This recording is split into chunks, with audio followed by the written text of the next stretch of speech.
Good evening students. कल हम लोगों ने नर्स्ट इक्वेशन पढ़ी थी। नर्स्ट इक्वेशन के लिए जो हम लोगों के पास एक्सप्रेशन आया था वो कुछ ऐसा आया था, E is equal to E naught minus 0.059 n log base 10 product upon में रिएक्टेंट। प्रोडक्ट अपॉन में रिएक्टेंट, इसको क्यू भी लिखते हैं, रिएक्शन क्वोशिएंट भी बोलते हैं। +1 में आप लोगों ने केमिकल इक्विलिब्रियम के अंदर पढ़ा था। ठीक है, अब नेक्स्ट हम एक न्यूमेरिकल से शुरुआत करते हैं। एनसीईआरटी का ये एक्सरसाइज का पहला न्यूमेरिकल है। एक एनसीईआरटी का न्यूमेरिकल कराऊंगा, एक दो और कराऊंगा, फिर आप लोगों को एक्सरसाइज के लिए दूंगा। मैं लिखता हूं रिप्रेजेंट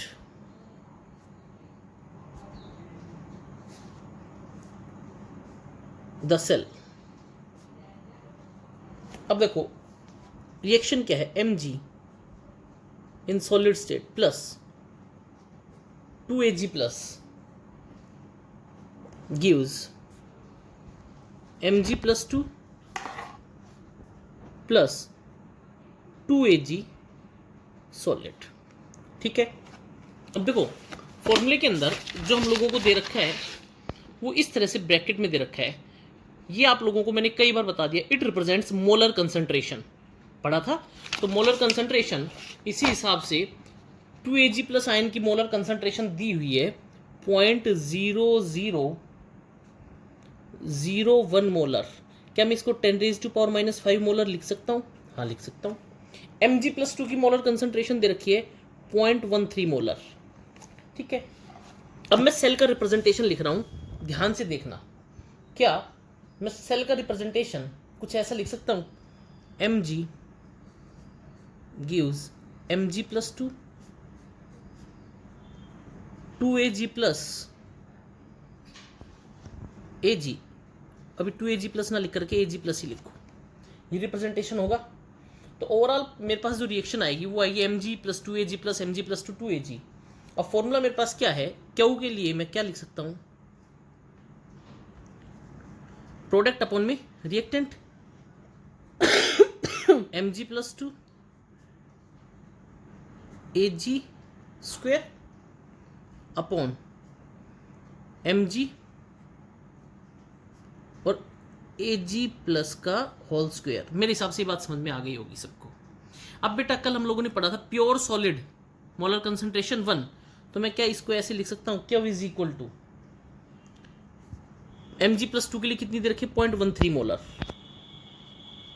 इंटू 1 अपॉन 1 इंटू 10⁻⁻4। अब फॉर्मूला क्या था मेरे पास, E is equal to E naught minus 0.0591 upon में n log ऑफ 10 क्यों। बेटा इस क्वेश्चन के लिए कैलकुलेट ई सेल कैलकुलेट कर रखा है, करवा रखा है, और ई नोट दे रखा है, E naught cell is equal to 3.17 volt. तो मैं क्या इसको इसके अंदर अप्लाई करूं, E naught 3.17 minus 0.0591 upon n। n कितना हुआ, n की वैल्यू कितनी हो गई 2 log ऑफ, इसको पूरे को सॉल्व करोगे तो 10⁻⁻4 का स्क्वायर था -8, तो ये कितना हो गया log ऑफ 0.13 इंटू 10⁻8। अरे बोलो हुआ या नहीं हुआ। अब जब इसको सॉल्व करेंगे तो log 0.13 सॉल्व कर लोगे, मल्टीप्लाई प्लस 8 log 10 कर लोगे solve.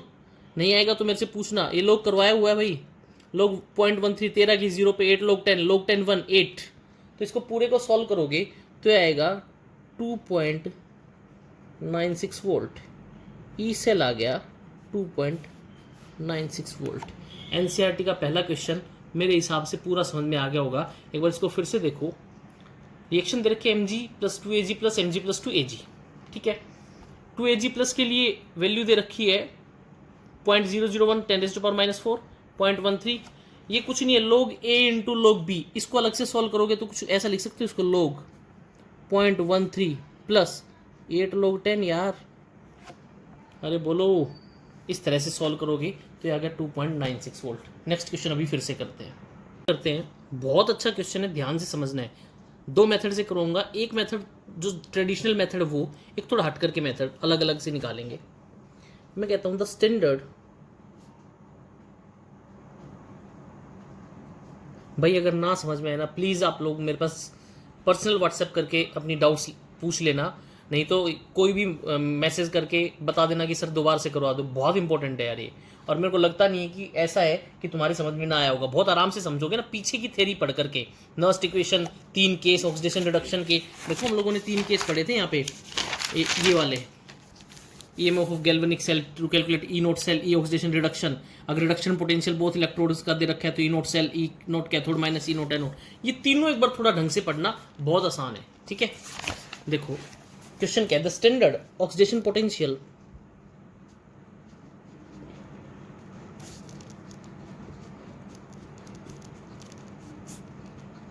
Of zinc is 0.76 volt and of silver is minus 0.80 volt. Calculate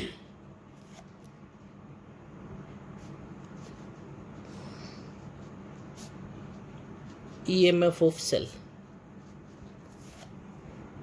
ठीक है। क्वेश्चन क्या रखे, ZnNO3 होल ट्वाइस, बीच में सॉल्ट ब्रिज, AgNO3 Ag, ठीक है। इसकी मोलर कंसंट्रेशन दे रखी है 0.25 मोलर, AgNO3 की दे रखी है 0.1 मोलर। अब देखो रिएक्शन लिखते हैं, ZnNO3 है ना बेटा, मैं इधर लिख करके बता रहा हूँ, जिंक नाइट्रेट। जिंक नाइट्रेट जो होता है ना, एक नाइट्रेट के ऊपर होती है -1 चार्ज, तो 2 के ऊपर -2, तो इसका मतलब यहाँ पे जिंक का जो चार्ज आएगा वो क्या आएगा, Zn+2। तो अब रिएक्शन क्या बढ़ गई, Zn+2, यानी कि zinc dipped in zinc nitrate, electrode electrolyte, Zn+2, AgNO3 nitrate -1, Ag plus Ag। अरे बोलो यार, तो रिएक्शन क्या बन गई, क्या मैं इसको ऐसे लिख सकता हूँ, इसका पहला प्लस इसका पहला Ag प्लस गिव्स इसका दूसरा Zn+2 प्लस इसका दूसरा। लेकिन देखो ओवरऑल बैलेंस नहीं है चार्ज, तो कब चार्ज बैलेंस होगा, जब 2Ag प्लस 2Ag। अरे बोलो यार, हो गया ना। अब देखो Zn का Zn+2 होना, Zn का Zn+2 होना, यानी कि E note oxidation of zinc कितना दे रखा है, 0.76 वोल्ट, ठीक है। अरे दे रखा है नहीं। और बेटा अब देखो जो समझने की बात है, एकदम क्वेश्चन पे ध्यान, मैं क्या कह रहा हूं, the standard oxidation potential of zinc is 0.76 volt end of silver is -0.80 volt. लेकिन बेटा सिल्वर का दे रखा है ऑक्सीडेशन पोटेंशियल, और यहां पे सिल्वर का हो क्या रहा है, रिडक्शन, 2Ag प्लस से Ag होना, इट शोज रिडक्शन। तो oxidation potential is equal to minus of reduction, तो E naught reduction of Ag minus दे रखा है, तो माइनस माइनस क्या हो जाएगा, प्लस, तो क्या होगा 0.80 वोल्ट। मेरे हिसाब से सबको समझ में आ गया होगा। तो ई नोट सेल क्या हो गया, ई नोट ऑक्सीडेशन प्लस ई नोट रिडक्शन, वेरी गुड। तो ई नोट ऑक्सीडेशन कितना है, 0.76 प्लस 0.80, ये कितना आ गया, 1.56 वोल्ट। बोलो बेटा बात समझ में आई या नहीं आई, पक्की बात।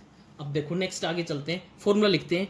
फॉर्मूला क्या था, E cell is equal to E naught cell minus 0.0591 n log of products upon reactants. बोलो मेरा बेटा, ठीक है। तब is equal to E naught cell कितना है, 1.56 माइनस 0.5091 अपॉन में एन की वैल्यू कितनी होगी, +2, ये भी +2, कितनी हो गई 2 log ऑफ प्रोडक्ट का कितना दे रखा है, 0.1, प्रोडक्ट कितना दे रखा है, Zn+2 Zn+2 की कितना दे रखा है 0.25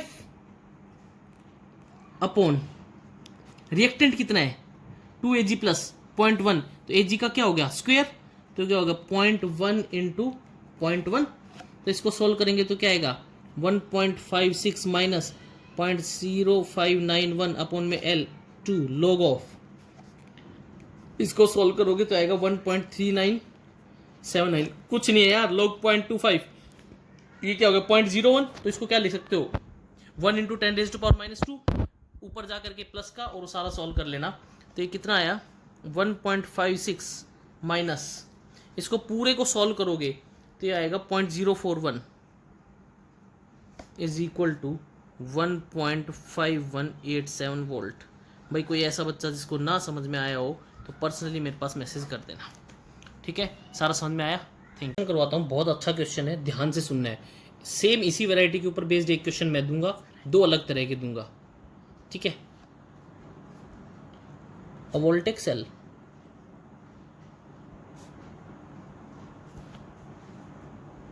is set up at 25 degree Celsius, ठीक है, with following half cells.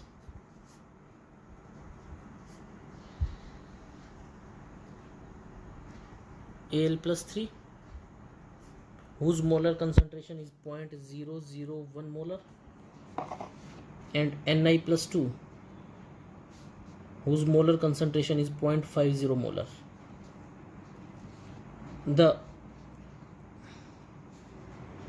The given equation, sorry, the given values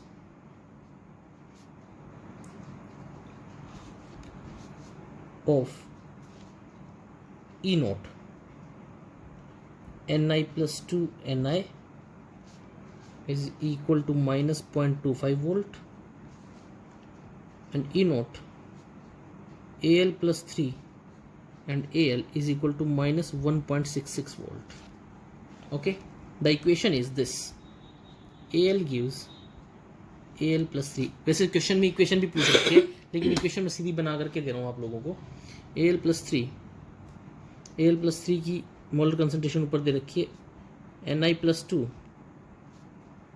Ni, ठीक है।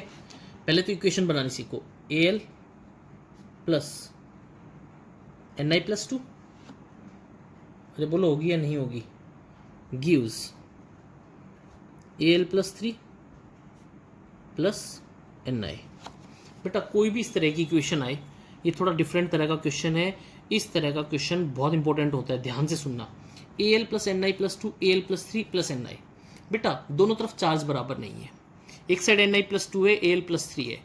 कोई एक ऐसी चीज़ बताओ ताकि चार्ज बराबर हो जाए, क्या मैं इसको 3 से मल्टीप्लाई करूँ, 3 2 6, अब इसको 6 करने के लिए कितने से मल्टीप्लाई करूँ, 2 से, अरे बोलो करूँ या नहीं। अब मेरे पास ओवरऑल इक्वेशन क्या बन गई, 2Al प्लस 3Ni, अरे बोलो बन गई या नहीं बन गई।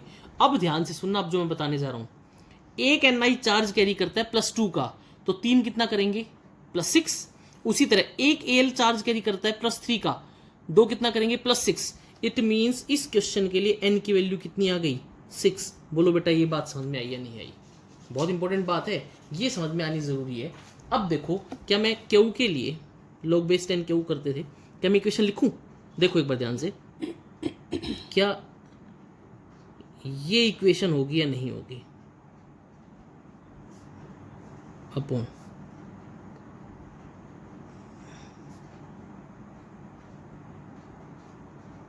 बोलो ये होगी या नहीं होगी। अब सारी वैल्यूज तुम्हें पता है, निकल और एल्यूमिनियम दोनों सॉलिड स्टेट में, सॉलिड स्टेट में मोलर कंसंट्रेशन 1। अब देखो Al+3 के लिए कंसंट्रेशन दे रखी है 0.001 मोलर, अरे बोलो दे रखी है नहीं, तो 0.001 का स्क्वायर अपॉन Ni+2 कितना दे रखा है 0.50, तो ये कितना हो गया 0.50, बोलो 3। अब देखो मैं सीधी वैल्यू लिखता हूँ। अब एक बात और, फॉर्मूला क्या था, E is equal to E0 minus 0.5091 upon में N log ऑफ, क्या मैं इसको ऐसे लिख सकता हूँ 0.001 स्क्वायर अपॉन में 0.50, ठीक है।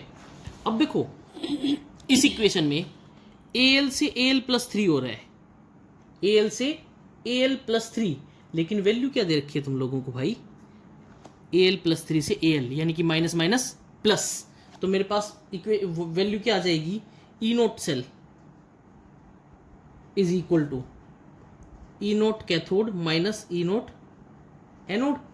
ई नोट कैथोड के लिए तो वैल्यू सही दे रखी है, Ni प्लस 2 का Ni प्लस 2 से Ni होना ही है, तो माइनस 0.25 माइनस ऑफ 1.66, वैल्यू क्या आ गई, माइनस माइनस प्लस 1.41 वोल्ट। ई नोट सेल कितना आ गया, 1.41 वोल्ट। अब वैल्यूज पुट कर दो। क्वेश्चन क्या था, E is equal to E naught, E is equal to E naught minus 0.5091 upon में 6 लॉग ऑफ क्या था यार, 0.001 का स्क्वायर अपॉन में 0.5 की क्यूब, ठीक है। वैल्यूज पुट करो, 1.41 माइनस 0.0591 अपॉन में 6, इसको पूरे को सॉल्व करोगे, ये इसको क्या लिख सकते हो, 1 इंटू 10 रेज़ टू पावर -3, -3 का square -6, 5 into 10 raise to power -1, इस तरह से सॉल्व करोगे तो ये आएगा log of 8 into 10 raise to power -6, log A into log B -6 log 10। पूरा सॉल्व करना आता है तुम लोगों को, नहीं आएगा तो फिर से पूछ लेना, 1.41 माइनस, और पूछ नहीं लेना, ये करवाया हुआ है, पीछे की कॉपी देखना +1 की, दिमाग दौड़ाना, आ जाएगा। एक बार करो, 2 बार करो, 2 बार तक खुद ट्राई करना है, तीसरी बार मेरे से पूछना है। माइनस माइनस ये सॉल्व करोगे तो माइनस की वैल्यू है, तो क्या हो जाएगा 0.05, और फाइनल आंसर आएगा 1.46 वोल्ट। तो ई सेल कितना आ गया, 1.46 वोल्ट। बताओ बात समझ में आई या नहीं आई। इसके ऊपर बेस्ड मैं भी तुम लोगों के पास PDF फॉर्मेट में 3-4 क्वेश्चंस भेजूंगा। NCERT के अंदर 4-5 क्वेश्चंस है एक्सरसाइज के, वो सारे सॉल्व करने हैं। एन की वैल्यू इस क्वेश्चन में थोड़ा सा डिफरेंट था, वो मैंने बहुत ढंग से बता दिया है। Okay, thank you.